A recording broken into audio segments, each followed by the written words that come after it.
come and gather around me a bit more. If you imagine I'm Montgomery and you're not, you know, forget the tank in the desert. Look, one or two people looks like they were probably there. I'm Steve Marcham, I'm the General Manager of the Vintners Company. This is Rodney Payne, the Operations Manager of Searcys. So Searcys are our embedded caterer here, and we're big mates. We've been together a long time now. Welcome to Vintners Hall, this ancient monument, this home of the wine trade. It's here because of the river, through that wall. It's a good place to offload heavy cargo, and these clever people, I don't seem to be able to find them today, knew that you could dig cellars at the bottom of the hill next to a river that weren't going to flood. You find me a surveyor or an architect to do that today, I've got the job for them. But, so that's why we're on this site. It's quite a big site. You're in Vintners Hall, this wonderful ancient monument. Through that wall there is Five Kings House. That's 6 floors of tenanted offices with a roof garden, a few flats. And through that wall, and this wall, is Vintners Place, and we've got 3,000 people in there, all involved in financial services and that sort of thing. But this whole area of London is called the Vintry Ward, the wine ward. They were made to operate here because it's by the river, as I say, good place to offload heavy cargo, and the authorities could tax them or take their share of the profits. You know, there's the bread street and the chicken street and all that, but this is the wine area. So this area has always been involved in wine. When we built Vintners Place back in '92, they did a major excavation there. Couldn't find anything really relating to any other trade other than the wine trade. So, you know, they know pretty much a lot about London and the way the trade's operated. So that's really why we're on this spot. You're in the Great Hall at the minute. The Feast of the Five Kings was held here in 1363. It was the last time we worked on a Friday night, I can tell you. Well, apart from when Night Timber came along, because they're our mates. But it's a very historic place. Feast of the Five Kings, this wonderful master vintner called Henry Picard. I mean, you know, who do you think you are? You wouldn't have spoken English, you don't know, you would have very little, you'd have very little in common with the likes of you and me. But Picard was a great friend of the king, very powerful merchant, and made lots and lots of money. He even brought the King of France out of jail in the Tower because we caught him down here for dinner, and along with another 5 kings. But actually, when you get behind it, you know, Picard had died 3 years before the feast was out. So there's sort of a bit wrong with all that. But it's a very important part of our folklore. 5 Kings House. We have 5 cheers for the Master Vintner. I think he come down and said hello to a few of you. He's off out somewhere tonight. The toast of the Vintners Company. May it flourish, root and branch forever, with 5 and the Master. So it's a big part of our folklore. So we ignore the bit about him being dead before the feast was held. But this place is sort of full of these sort of things. You look at the scene, we did that a few years ago. Look at these shields that are around the wall up there. I'll just spare this lady her roots now, and we'll go back to a slightly softer lighting setting. So if we're sitting down to a banquet now, this is probably, we can dim it down a bit, but with the candles, this is probably how you'll find us. And if you look up at these shields, these were all master vintners that were Lord Mayors of the City of London. When you think of our great trading city and what we've done for the rest of the world, I know it's not PC to say these things anymore, but you know, education, commerce, well-being, a lot of it has come from the City of London. So the fact we've had 36 is a very, very high number. And you think of what London has done for the rest of the world, I think we've got a reason to be proud about that. And last Lord Mayor, One Andrew Palmery was a vintner. He's about to be the next master vintner as well. He's an absolute super guy. So I've got to find somewhere for his new shield. So tonight, if anybody sees a spot that you think I could squeeze a shield in, you know, let me know, won't you? And you see the 3 tons up there. Of course, wine would have come in these great big tons and offloaded here. The words up there, vinum exhilarat anum, wine. Wine exhilarates the spirit. And it does, doesn't it? You've come through the door tonight, I can tell, you're all busy people. Some of you live in the middle of nowhere. You've fought your way to Vintners Hall. But tonight, we're going to make you young and beautiful and send you on. Vinum exhilarat anum, wine exhilarates the spirit. Lots more I could tell you about this room. Well, let's have a quick look at the silver. Let's have a quick look at this. I mean, I think these livery halls are all very special. But it's not just about the sort of building, is it? It's about all the sort of things that are in it. All these pieces of silver would have been gifts to the company from members. And Stefan, I mentioned him again, he is a member of the company, so I don't want to worry you too much, Stefan, but this is the sort of thing, one of these days you're going to have to put your hand in your pocket and buy. People ask me what's my favourite piece of silver, and I love these 2 tankards. And they were presented by a past master called Charles Dashwood, and you might have heard of Dashwood, the Hellfire Club, naughty parties in the caves at Wickham. This gentleman's nodding his head like crazy. He probably went to one of the first parties by the looks of you, sir. Well, anyway, welcome back. Any master vintner that can drink out of a tankard like that and host naughty parties gets my vote. So I like both of these two silver tankards. There's a wonderful man. Well, I'll tell you that in a minute, because you've got a lot more to see. The Lord Mayor, when he dines with us, he normally dines with us in June. He's not coming this year because, of course, we've got the last but one Lord Mayor, and they keep each other apart. I don't know. But when he comes to dine, he brings his sword down here, very unusually. There's a couple of churches they'll take the sword to, of course, St Paul's Cathedral. But we have to bring them up and say, don't forget the sword, because they don't normally do it. They don't like it. Bring the sword down and put the Lord Mayor's sword in there. Because this is a gift of a man called Rawlinson, who'd been Lord Mayor of the City of London. There was no mansion house in those days. Whoever got the Lord Mayor ran the city from that livery hall. So his gift to the company was this wonderful sword rest, and they have to keep bringing the sword down. When you're going around, the silver cabinets are stuffed full of interesting things. There's an Elizabethan coconut cup there that goes off to Elizabethan exhibitions all over the world, very rare. When people gave you these gifts, they knew that in times of trouble you might have to melt them down and cash them in. And so, the whole all burnt down the Great Fire. A horrible smell of burning just up the road, and it wiped the place out, other than the cellars. And then to sell everything, to rebuild. So we haven't got very much that is before the Great Fire. So that's an exception. Somebody must have put that under the bed to keep it. Right, ladies and gentlemen, we're going to go upstairs to the drawing room. So if you make your way up these stairs here, Liz will lead the way. The pointy bit goes at the top, and the big one goes over the edge.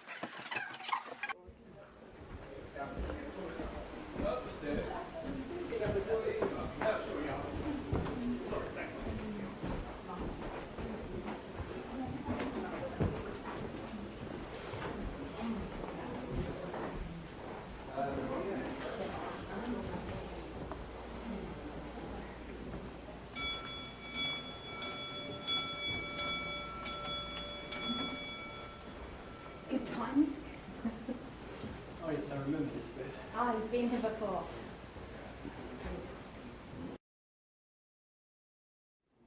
I think that's what I got.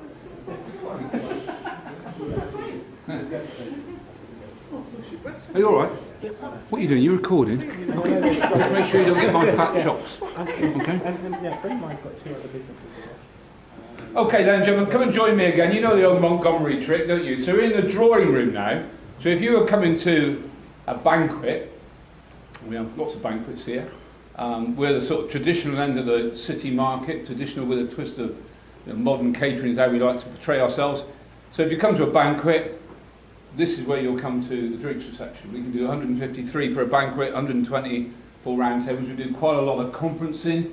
This is where the conference admin is up here. So it's a very useful space. So it's called the drawing room. It is Victorian. We redid the ceiling, this gold leaf, last year to try and sort of stay on top of the building and look after it. I hope you'll agree it's in good condition and well looked after, but I would say that, wouldn't I, being the general manager of the company. The room, although modern, as I say, works very well. It's fully air conditioned, fitted with wireless, full disabled access. But when you look around the walls, all these charters that you see on the wall, you think, okay, it's just a bit of parchment, that's what it looks like now. But behind that are huge stories of people's lives. The Vintners Company had what's called the Royal Charter, which allowed them to control and regulate trade, which is why they made so much money. You couldn't touch a barrel of wine, you couldn't sell it unless you were part of this organisation. They had a complete monopoly right around the country. But to get these Royal Charters, you had to come up with something to give the King or the Queen, and invariably it would be shipments of wine for the royal household. This is probably my favourite one, this one, Elizabeth I. I'm no historian. We've got an archivist upstairs. He can tell you all about history. I do air conditioning, leases, licenses, catering, that sort of thing. But he can tell you, in word perfect, all about this. But this is Elizabeth I. Stephen Fry in Blackadder. You might know him as Lord Burleigh. I still prefer to call him Stephen Fry. But his signature's on there. Burleigh didn't drink, and he was the power behind the throne. So he wasn't interested in shipments of wine. He wanted cash. And it took him 15 years to come up with the money to pay him off. It must have been a period of great uncertainty and difficulty. Downstairs in the courtroom where I'm going to take you, in that room down there, the decision to fund the restoration was taken.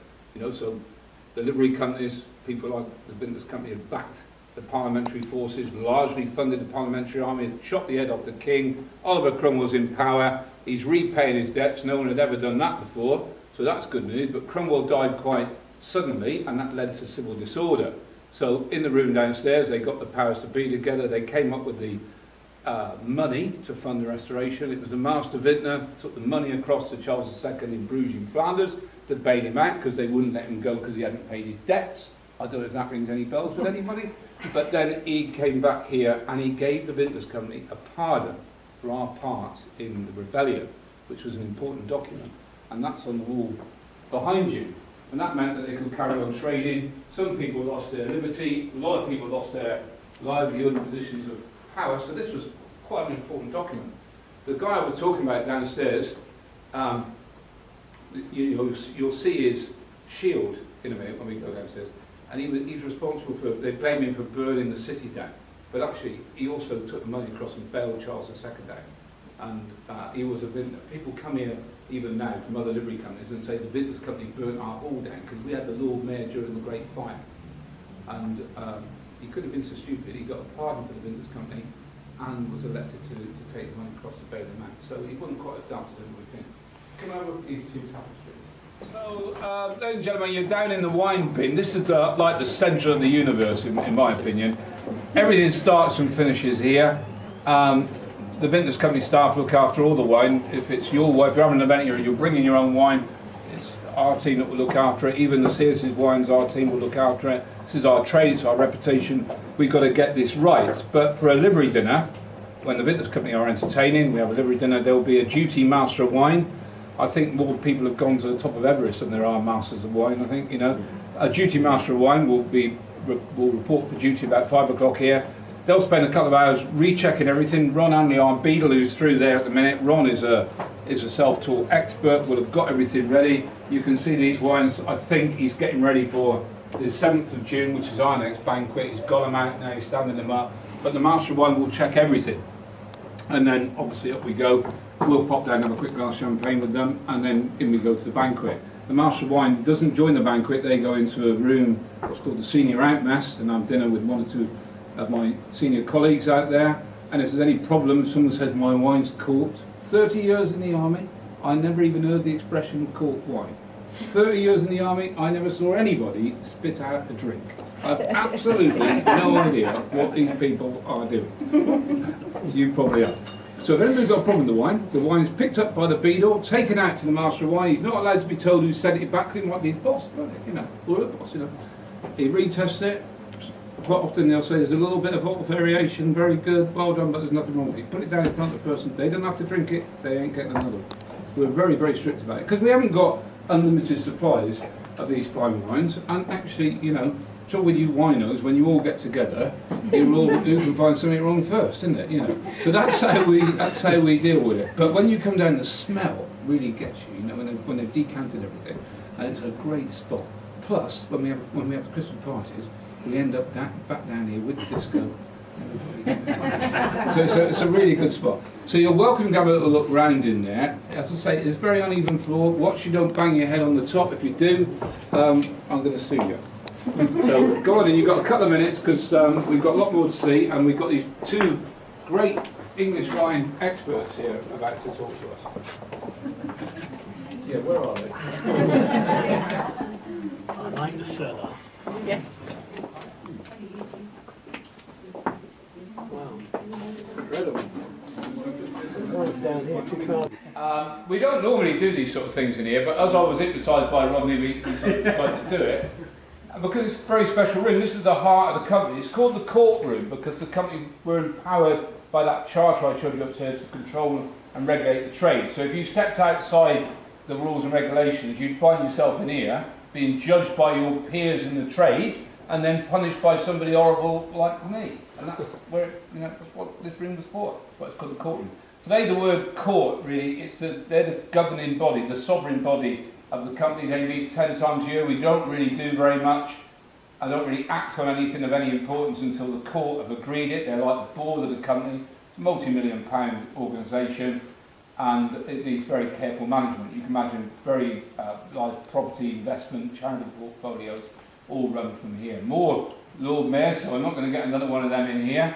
Van Dyck painting, St Martin and the Beggar. There's quite a long story about that painting, but I won't bore you with it. Just to say, there he is, the Christian saint, the Master Vintner, sits at this court meeting, about here, big U-shaped table. He sits in his chair. That's the Master Vintner's chair. Make sure you get that on the video. Come on, stay on this. So he sits in this big chair with the Christian saint, making sure he steers the company through these choppy waters. But if you look very closely there, at this chair, you can see the pagan god of wine, Bacchus, whispering in the Master Vintner's ear. He doesn't really get a lot of fun, the Royal Master. He's got Bacchus in one ear, he's got the chief executive in the other, and he's got me down the bottom end saying, "Oh, don't say that, please don't say that." So he's got to be on the ball when he's at a meeting like this. So that's what the room is used for. Now, the room is haunted, but you haven't got time for the ghost story, because I'm now going to hand over to Rodney Payne from Searcys, who's going to tell you what else you can do. Thank you very much for your attention, ladies and gentlemen. Thank you, I'm just slightly conscious of time, so I'll keep my intro fairly deep. I mean, clearly we're here to celebrate English Wine Week, and there couldn't be a better space to actually do that in terms of Vintners Hall. I think Steve's done a phenomenal job in terms of sharing some of the stories that really surrounds this iconic venue. Searcys has been a partner with the Vintners company for about 14 years, and we've enjoyed a really successful time during that period. But tonight is about celebrating English Wine Week. We've got two of our English wine houses, Nye Timber and Foley Estates. Stefan Griffiths and Tim French will actually take you through some of the pairing with the menu that's been put together by our resident chef, Alex Reed. So without any more ado, let's get on with eating and drinking and celebrating English wine. Thank you. Arrives to say a few words about Foley. First of all, once again, Steve, Rodney, what a privilege it is to be here this evening, and Stefan, also a great privilege to share the evening with Nye Timber. I thought the two wines were really fantastic. So interesting and rare to taste such an old English wine, 2003. Great fun and still so bright and alive. And it's got this lovely sort of evolving nuttiness to it, but it's as clean as a whistle and really bright. So what a treat. Which is I made it myself when I was 30. So Even you can't get away with that, Stefan.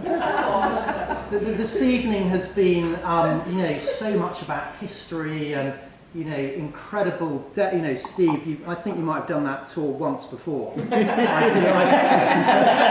mean, if it was the first time, it was trying to take that, Indeed. Well, there we are. But amazing history tonight, and Stefan actually even trumped it to say that Nye Timber was even older. So I'm afraid I can't bring the same level of history to the table. But the exciting thing about the English wine industry at the moment is it's so relevant for all of us, and it is about today. It's not about history, actually. We're a nation who love drinking great wine. We're a nation who love drinking champagne.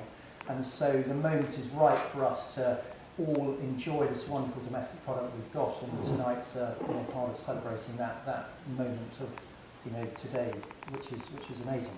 So on to Foley. It's a great small little jewel in West Dorset. Has anyone been to Foley? No. Okay. Well, that's good in a way, because you've all now heard about it. And has anyone tasted Foley before? Okay. So a few, but not too many. So we're much smaller than Nye Timber, but there's a wonderful momentum now in the industry, and the bigger sort of trailblazers, the likes of Nye Timber, Camel Valley, Chapel Down, Ridgeview, that really sort of brought the whole English sparkling wine excitement to the table. There's been an explosion of smaller properties popping up, and Foley is relatively, it happened not a little while ago. The vineyards were planted in 2005.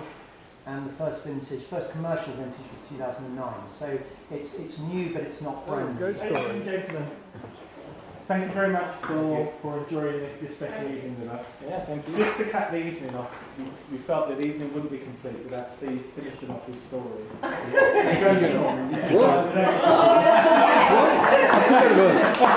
a bit of a surprise one. I wasn't expecting that. Oh, thanks for the warning. If you wouldn't mind. Okay, the Vintners Company ghost story.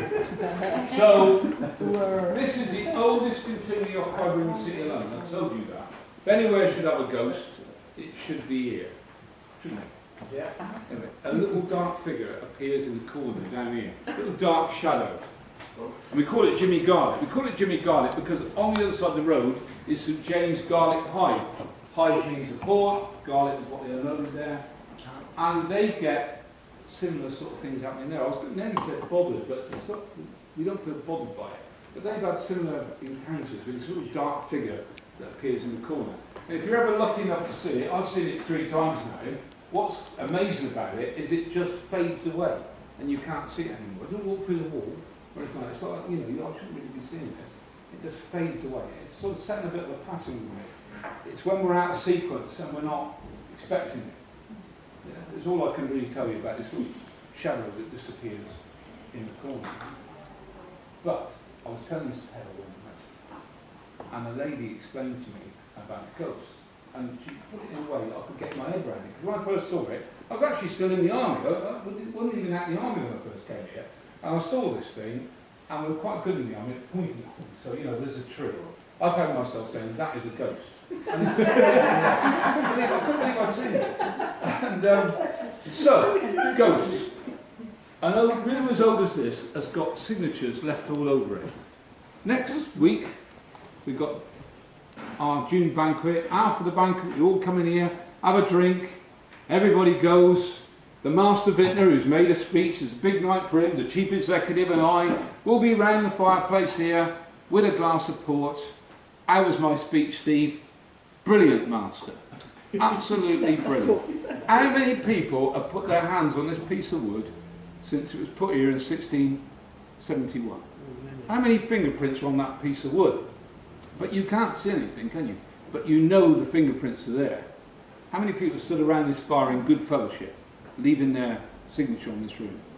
So you put your empty glass down like you're all going to do tonight, and tomorrow morning a forensic scientist can come in and tell a lot about your empty glass. Oh, mine's still full, actually. Yeah. There we are. Hang on. Nine timber, definitely. Empty glass, tomorrow morning, forensic scientist. There's a lot about me on this glass.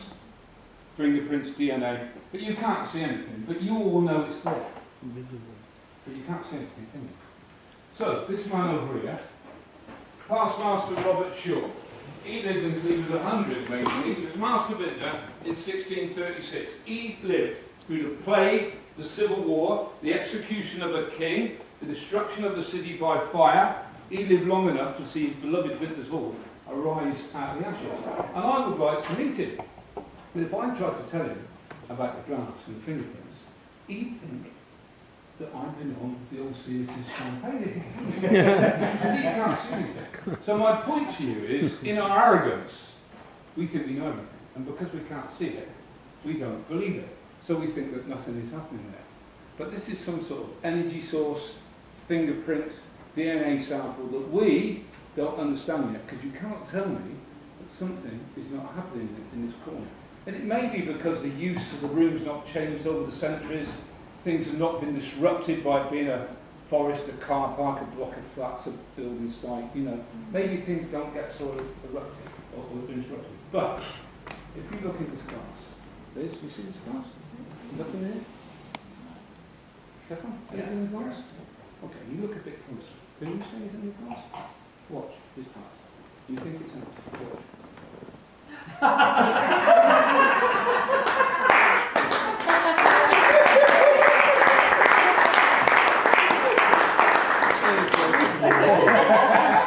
You see that when he did it. I bought it in Fortune Masons. Well, that's all right then. Cheers. Cheers. Cheers.